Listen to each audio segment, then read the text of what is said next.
The winter wind cut through the camp like a blade.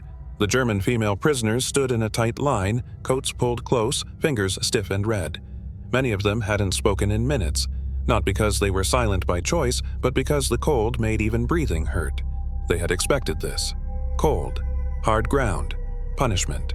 Ever since their capture, rumors had followed them like shadows. Stories of camps where prisoners were left to freeze. Stories where complaints were met with laughter, or worse. So when one of the women finally whispered, "We're freezing," it wasn't a demand. It was resignation. An American guard nearby heard her. He stopped walking. For a moment, the women stiffened even more. A few lowered their eyes, bracing for anger. Others clenched their jaws, preparing to endure whatever came next. Asking for warmth felt dangerous, weak. The guard didn't shout. He didn't threaten. Instead, he looked at their thin coats, the worn shoes, the frost forming on the edges of the tents. His expression changed, not with pity, but with something closer to concern. He turned and said something quietly to another soldier, then another. Within minutes, the guards were moving, not toward the prisoners, but away from them, heading toward the supply trucks parked beyond the fence. The women exchanged confused glances. This wasn't how punishment started. This was something else, and whatever it was, they weren't prepared for it. The women watched from behind the wire as the American soldiers reached the trucks. Wooden crates were opened. Canvas covers pulled back. Steam briefly rose into the cold air, not from engines, but from something warm inside the supplies. The prisoners didn't dare to hope. They had learned not to. One of the women, her lips blue from the cold, whispered to another, "Maybe they're moving us." Another shook her head slowly. "No, this feels different." Minutes passed. The wind howled across the camp, rattling the tents like thin paper. Snow gathered on shoulders, hair, eyelashes. One woman stumbled, nearly collapsing before another caught her under the arm. The American guard noticed. He raised a hand. The line halted, not the prisoners, but the guards. Then something unthinkable happened. The soldiers came back carrying thick wool blankets. Not rough rags, not scraps. Real blankets. Folded neatly, clean, heavy enough to matter. The women froze, unsure if they were even allowed to reach for them. A guard stepped closer to the fence and spoke slowly, clearly, choosing words carefully so they would understand. "You're not in trouble," he said. "It's too cold. This isn't right." One blanket was passed through the wire, then another. Hands that had been trembling from fear now trembled for a different reason. A woman pressed the fabric to her face, breathing in the unfamiliar smell of clean wool. Another wrapped it around her shoulders and let out a sound halfway between a sob and a laugh. No one shouted. No one mocked them. The guards simply stood there, watching to make sure each woman had something warm. For the first time since their capture, the prisoners realized something terrifying and comforting at the same time. This camp was not what they had been warned about, and whatever the Americans planned next, it wasn't cruelty. The blankets changed everything. The women no longer stood in silence out of fear, but out of disbelief. Wrapped in wool, shoulders finally warm, they looked at one another as if waiting for someone to say this was a mistake. No one did. Snow continued to fall, but now it landed on fabric instead of bare coats. Fingers slowly regained feeling. Breath came easier. One woman sank down onto a crate, her legs no longer able, or willing, to hold her. She waited for a shout. None came. An American soldier noticed and walked over. The women tensed again, old instincts flaring. Sitting without permission had once meant punishment. Instead, the soldier gestured toward the ground near the tents. "You can sit," he said calmly. "Out of the wind." The words didn't register at first. Another guard stepped forward and moved a stack of wooden crates closer to the fence, arranging them like makeshift benches. He didn't rush. He didn't bark orders. He worked as if this were the most ordinary task in the world. The women stared.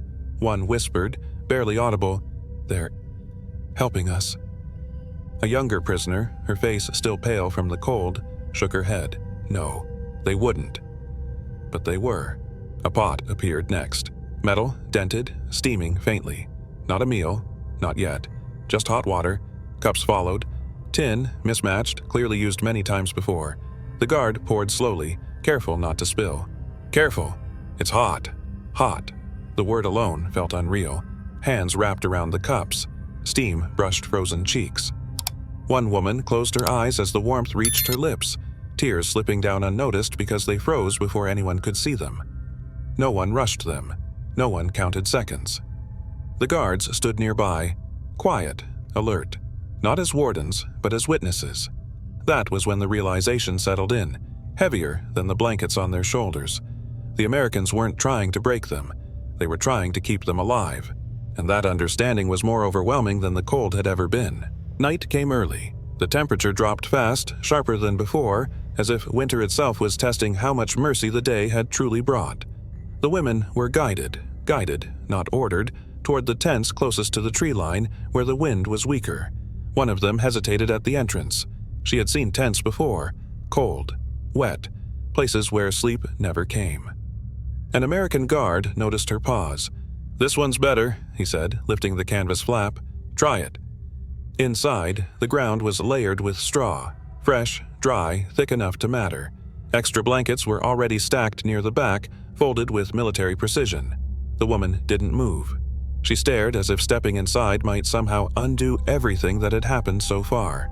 Behind her, another prisoner whispered, Don't trust it." But the guard stepped back, giving space. No pushing, no counting, no threats. One by one, the women entered. That was when they noticed something else. The guards were removing their own gloves, passing them forward. Scarves followed. A coat, worn thin at the elbows, was handed over without hesitation.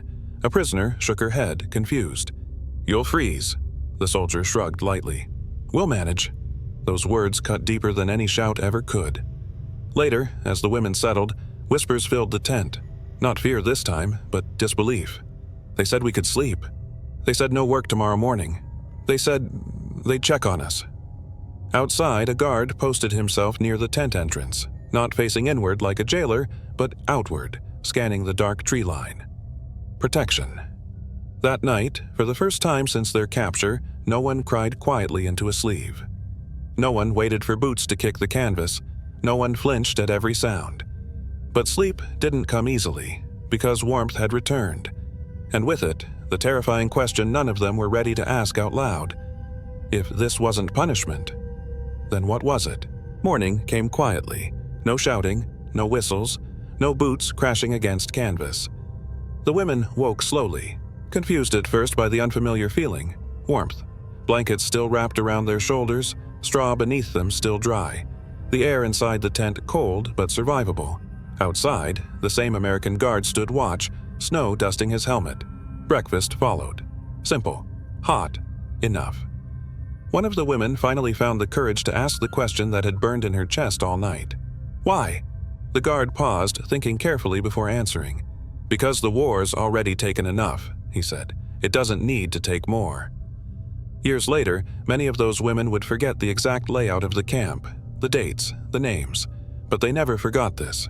In the coldest moment of their captivity, when they were certain they would be left to freeze, they weren't.